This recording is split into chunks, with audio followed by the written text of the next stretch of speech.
falar.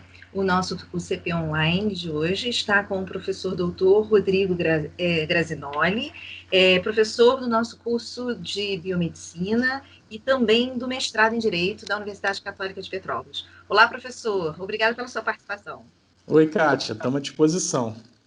Professor, em tempos de pandemia, né, nós já falamos um pouquinho antes de iniciar essa nossa gravação para o CP Online, você está assim no auge da produção acadêmica e científica e acabou de lançar um artigo, Covid-19, um panorama com ênfase em medidas restritivas de contato interpessoal. É uma questão muito polêmica, né? Essa questão do isolamento social, do uso do isolamento social como uma prática para conter a pandemia. E eu gostaria que você nos posicionasse como se deu, né, essa inspiração e como se deu o processo de produção desse artigo. E, num segundo momento, né, realmente a questão do isolamento social, ele é eficaz? Vamos lá, Kátia. Na verdade, falando um pouco como esse artigo surgiu, né?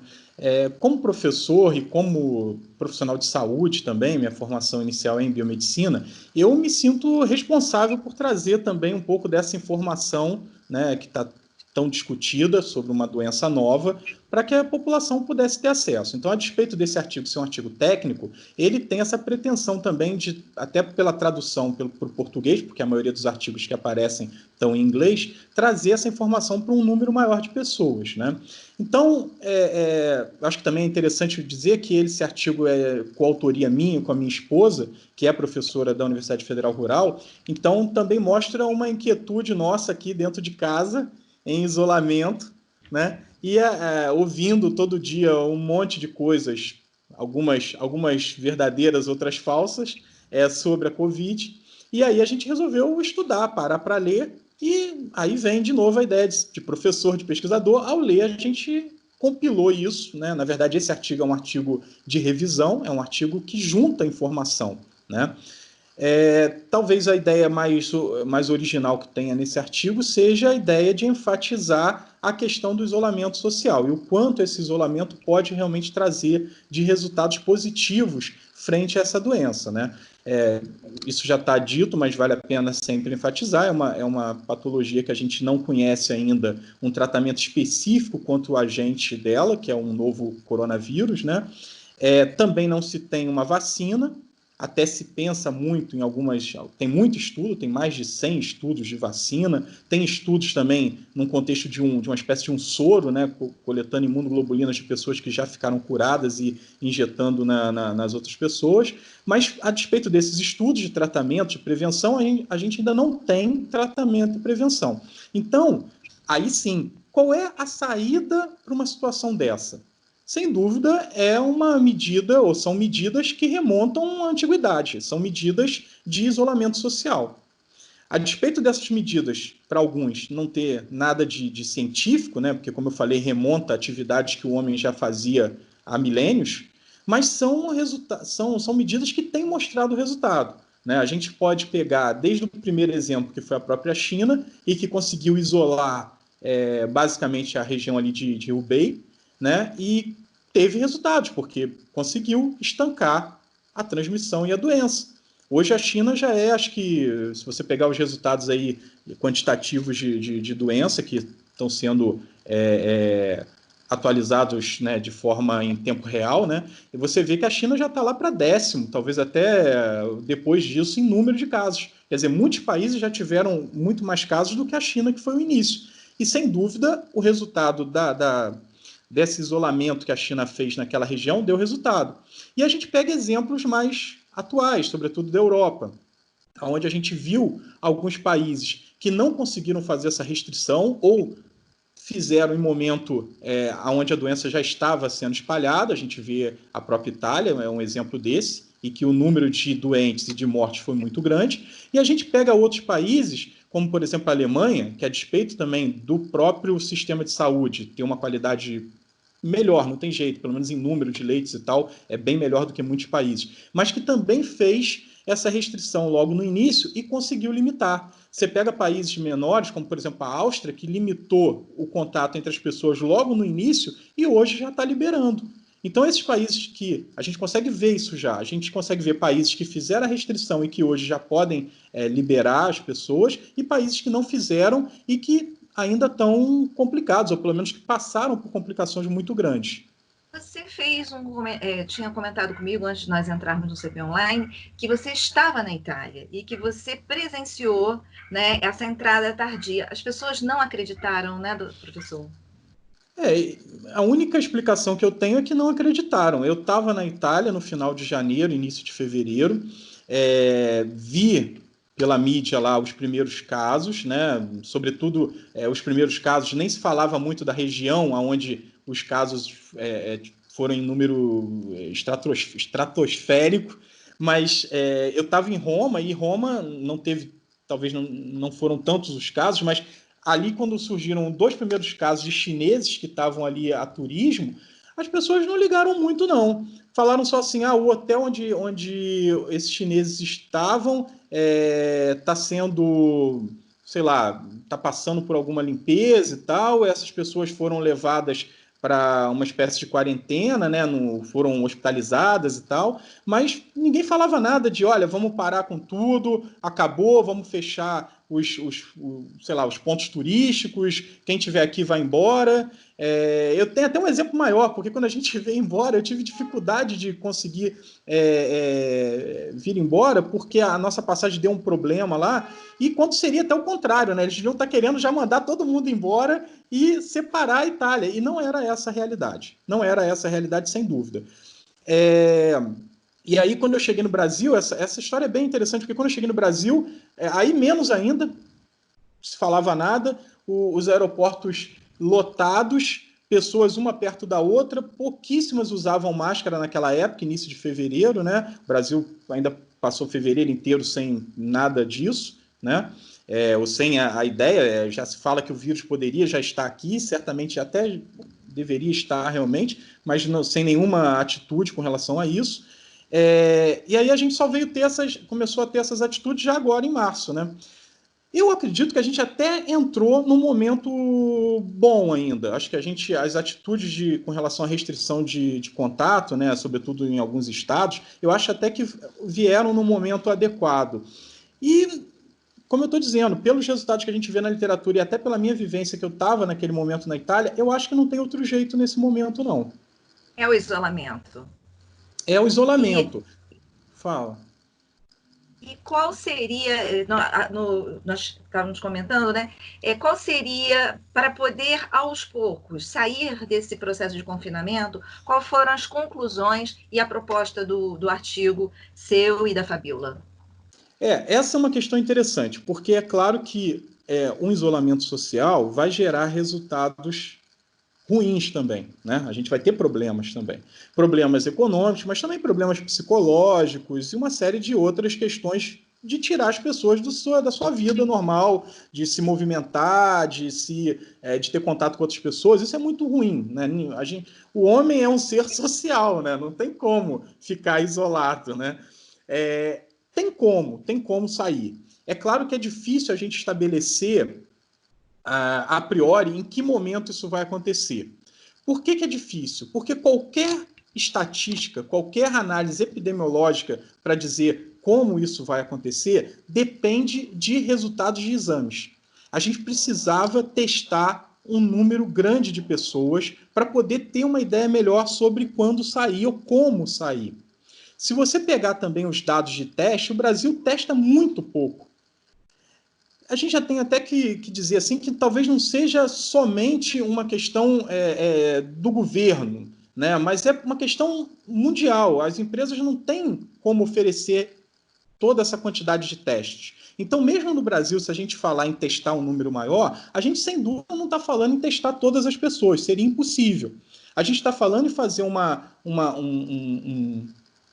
um estudo, né, que estatisticamente seja validado para testar um número X de pessoas que dê resposta. Mas a gente precisa testar Testando, a gente consegue separar bem grupos de pessoas que nunca tiveram contato, pessoas que tiveram um contato recente e que estão com o vírus, e pessoas que já estão curadas e já têm uma imunidade adquirida.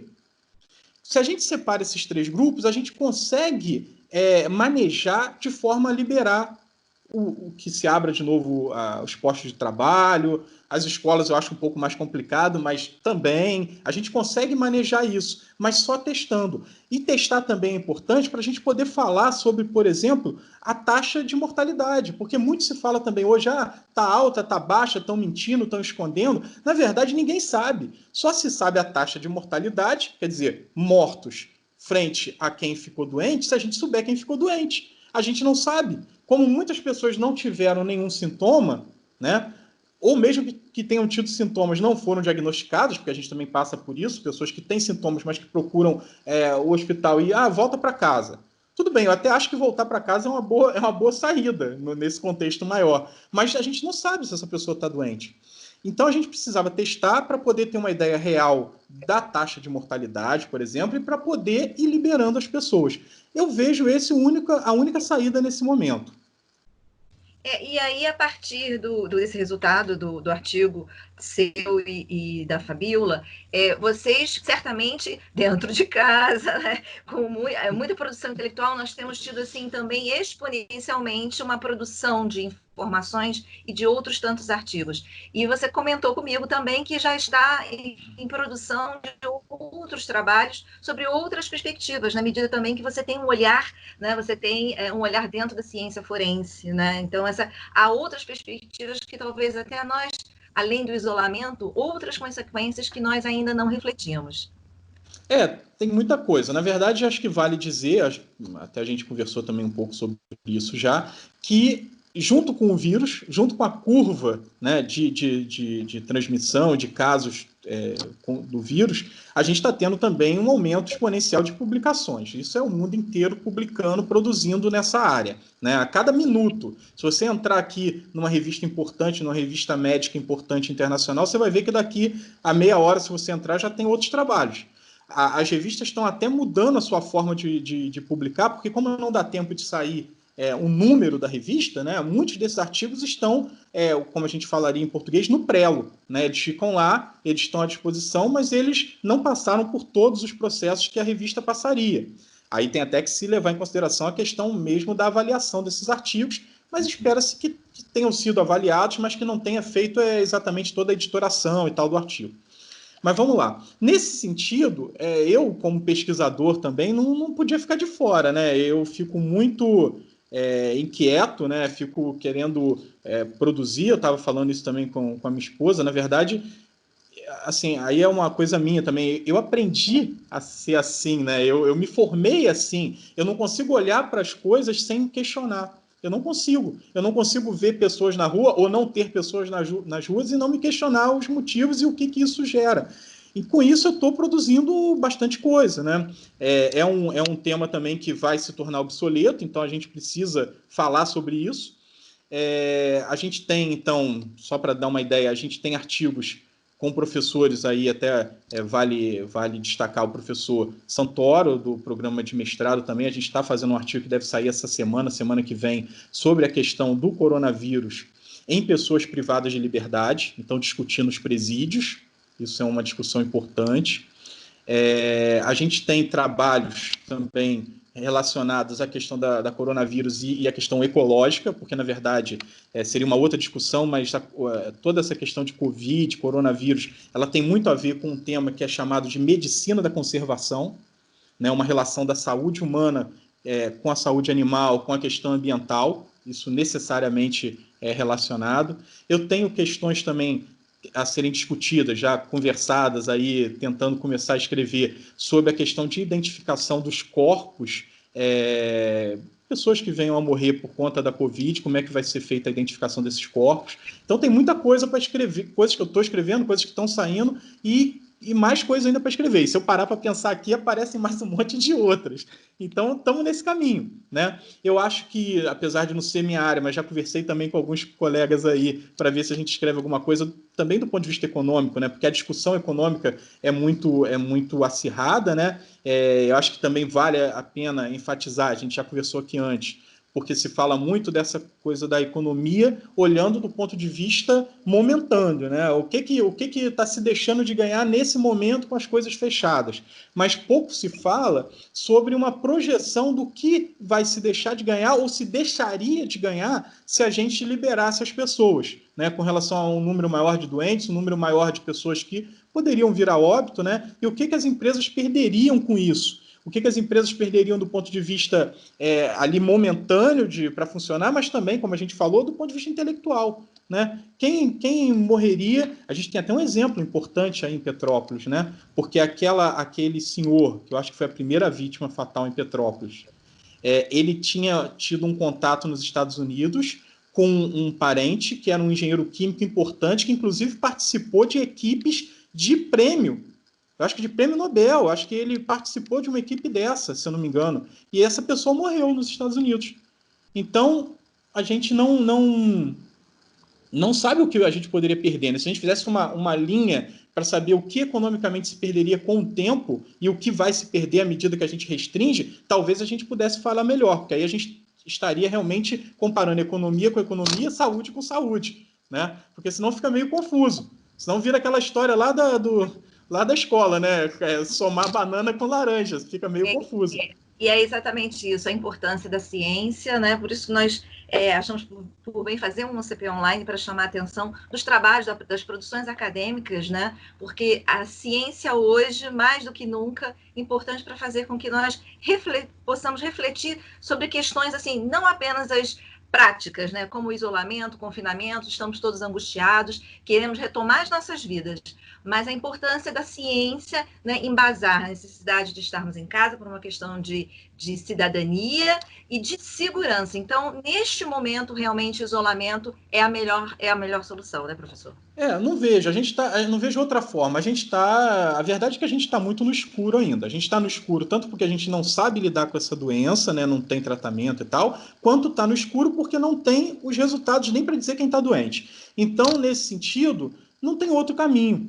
E volto a enfatizar, mesmo que alguns coloquem, mas o isolamento não é ciência, porque isolamento é uma atividade que o homem faz há milênios. Mas é o caminho que a gente tem nesse momento. E o que tem de científico nisso é saber, a partir de resultados que a gente já tem no mundo, que dá certo. Diminui, sem dúvida, diminui a transmissão. Então, é o que a gente tem para fazer hoje, né? É o que a gente tem de melhor hoje. Então, vamos fazer isso até que a gente possa liberar todo mundo. Professor Rodrigo, obrigada. Um grande abraço aí na Fabiola, né? Todos nós em tempos de confinamento, mas com alta produção acadêmica e intelectual. Certamente. Fala. Não, desculpa, eu ia até falar também uma outra curiosidade rapidinho, é que nesse contexto da produção intelectual, talvez o que tenha me chamado mais atenção para começar a escrever isso tudo, a despeito como eu falei, da minha inquietude em ver o mundo, seja meu filho. Eu tenho um filho de 12 anos que estava deixando de ter aula, passando a ter aula também online, e que estava fazendo um trabalho sobre Covid. Então ele me perturbava muito. O que é isso? Como é que é o nome? É Covid? É SARS? É COV? Qual é o... Então ficava essa discussão e eu falei, se até meu filho está querendo saber e precisa saber sobre isso, eu acho que todos precisam. Então, sem dúvida, e aí também parabenizando até por essa atitude aí da UCP de tentar fazer esses vídeos para passar para um número maior de pessoas. Obrigado. Obrigada, eu que agradeço, e certamente a partir da exibição desse nosso CP Online, que é pré-gravado e todos compreendem, né? Estamos à distância, a oscilação de rede, porque realmente, né, nós temos que produzir a partir dos nossos recursos, mas não parar de produzir, de trabalhar, de realizar. Então, algumas demandas surgirão lá no nosso canal do YouTube, do CP Online, e certamente eu retornarei com você para fazer, cumprir essas retomadas aí de conversa, a partir de um questionamento ou outro das pessoas que nos acompanham no nosso canal no YouTube. Ok, professor? Beleza.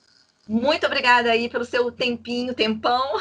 E aí nós encerramos mais um CP Online de hoje e retornaremos na próxima semana. Obrigada.